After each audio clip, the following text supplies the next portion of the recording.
questions. In fact, I'm now joined in by a panel of guests. Abhijit Mukhopadhyay is a senior research consultant at Chintan Research Foundation and Ratan Srivastava, fellow Atlantic Council. Thank you very much, gentlemen, for your time here on ET Now. First to you, Mr. Srivastava, what is the basis of these tariffs, given the fact that India has denied these investigations on forced labor account? And second part to this question is about excess capacity investigations. The result of that is not out yet. So while some may say that this is some sort of a relief that's come in for India, but is it an actual relief? Thank you, Shibani and Sumita. Good to be back on the show with you. I think it's not really a relief. It's a continuation of the temporary measures that came into place in February after the IAP was withdrawn with the Supreme Court orders, and the act which came into force for Section 122. But 122 has a timeline of 150 days, which expires today. Therefore, we expected the Trump administration to come up with something to continue with the tariff regime that they had imposed. Therefore, Section 301, obviously, India is not impacted by this because we are not using any forced labor. So they found a way to ensure that the supply chain of the goods that are being produced in the country do not have a forced labor. So the thing here is this, that from a timeline imposed of 150 days, we moved on to a statutory legal framework where there is no end point. So it can be reviewed, it can be modified, it can be withdrawn, but there is no timeline to withdraw this 10% that has been put in place to replace the earlier 10% of Section 122. How it impacts us is this, that one is this, that of course we were able to escape the 12.5% by taking a measure which is around July 13th, the government amended the Foreign Trade Policy Act and allowed the DGFT to basically inspect and prohibit any goods entering inside country which would have any forced labor, I would say, traces in the supply chain. That was the measure that we had brought in to move forward of the issue before the tariffs were imposed on us. And we've done well. But the fact remains over here is this, that nothing really has changed on ground.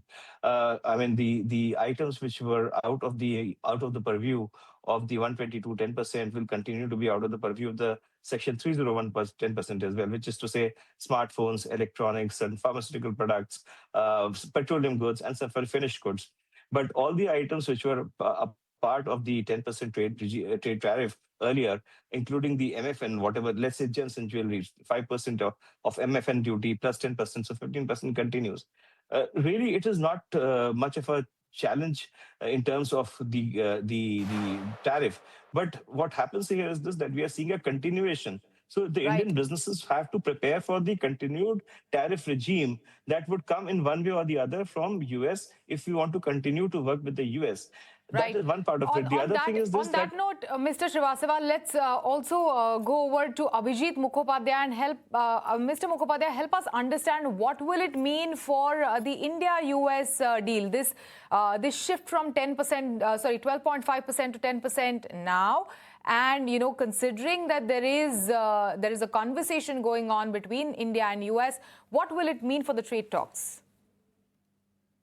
Trade deal has its own kind of dynamics. It is where it was a week back also. The idea is that ultimately the way it has been put by your colleague and the other guest also, that ultimately, it's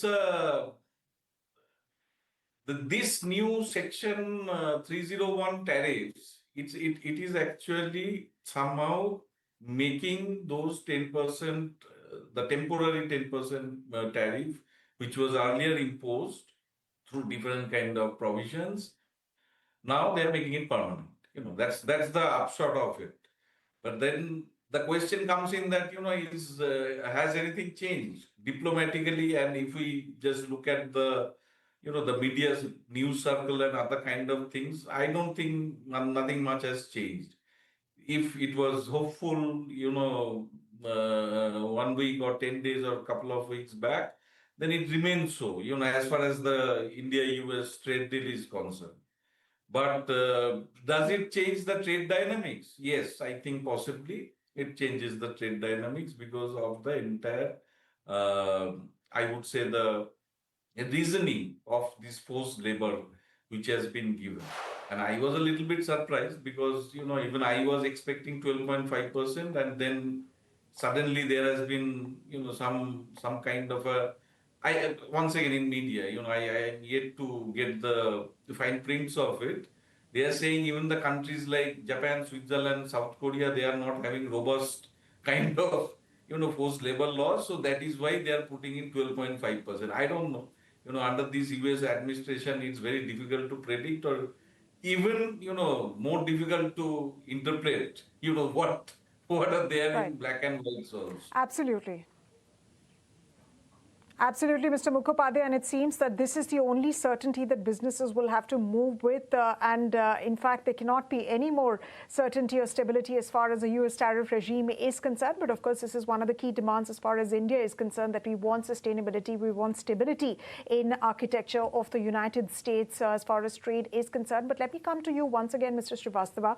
When we talk about USTR's 301 investigations, whether it's related to forced labor, whether it's related to excess capacity, then there is another sort of section, on pharma tariffs that President Donald Trump is planning on imposing in 2028. And then you have another section for aluminum tariffs as well. So, of course, a whole set of different, tariffs. India is waiting for more clarity on that. But what really happens to Russian oil tariffs? Because what we're given to understand is that senators in the United States, they are keen to back a bill which will have Russian sanctions on purchase of oil up to 100%. Now, that's been brought down from 500%, but that will still be 100%. Will a deal take care of those kind of sanctions if at all they come in future? So I'll probably, take on where I had left earlier when you had asked the question about the excess capacity, and that is again a sword hanging on India, because this is something which is not impacting all the 60 economies that they have targeted. This is only impacting 16 economies in which the Section 301 by USTR is looking into excess capacity for production, and this of course includes India as well: India, Japan, South Korea, Taiwan. I mean, all the trade partners of US, including the European Union. So, in case they are able to, come up with something on here, and which includes semiconductors, batteries, chemicals, stuff like that, that could be another challenge that could be waiting for us. That will be in addition to this 10% plus the MFN. That would make, I would say, some of our exports to US a little, I would say, not very competitive. But on the part of 10%, I must add that India is a part of the South Asia, whole South Asia has got 10%, whether it is Pakistan or Bangladesh. We have not got the TRQ reduction on cotton, in which Bangladesh has got. So this is something which we look to put, our exports, cotton exports, basically from South India, very not in a very competitive spirit. Coming on to the imports of the oil, Russian oil, and what should I say? The Lindsey Graham Act, which is being put into place by America to ensure that countries like India, China, do not continue to buy the Russian oil, and that's a massive 500% blanket tariff which they are trying to put over here.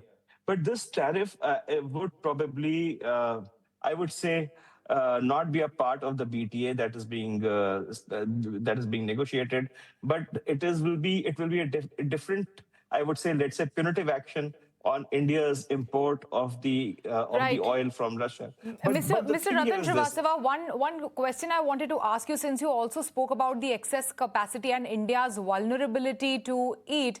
Now, do you fear that, and this is also like a conversation which is ongoing, that do you fear that this will push India's probably, total tariffs to previously discussed 18% or even above? It could. I mean, hypothetically speaking, it could, because the legal context, as I said earlier, for this tariff of 10% that has been put into Section 301, it does not have an end time, and it is a legal framework. So on this legal framework, if they're going to impose, let's say, another 10% or 12% tariffs based upon the excess capacity, that takes us back to 25%, right? So that is something which probably we have to see as we go forward. But at the end of the day, it would probably be into certain categories of products and not a blanket tariff on on all the products which are going from here. For example, so you talked about certain Section 232 tariffs which are already there. like steel and other products. So that is already being charged on a heavier, I would say, regime between 25 to 50%.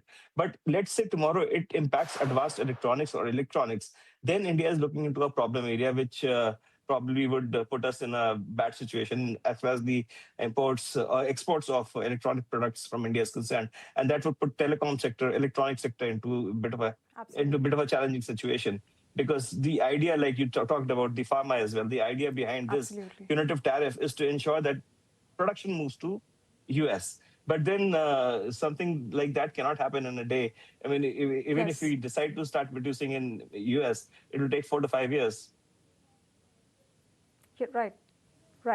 Right. And of course, certainty is something that we're looking for. But how much certainty can we get from the present dispensation, from the present administration? That remains to be seen. Well, with that, gentlemen, we're completely out of time on this chat. But thank you very much once again, Mr. Mukhopadhyay and Mr. Srivastava, for your time here on ET Now.